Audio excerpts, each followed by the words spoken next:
How to delete Filmmaker Pro app on Android.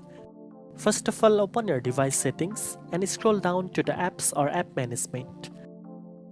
Find and tap on Filmmaker Pro from the list of installed apps.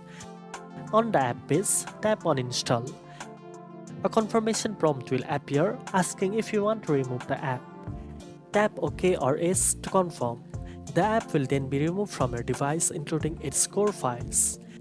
Deleting apps you no longer use helps free up space and keeps your device running smoothly. Make sure to clear any leftover cache or data if prompted, as this ensures no unnecessary files remain. Removing unused apps regularly also helps improve your device performance.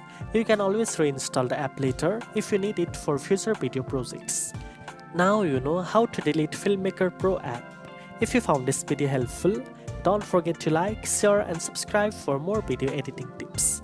Thanks for watching and I'll see you in the next one.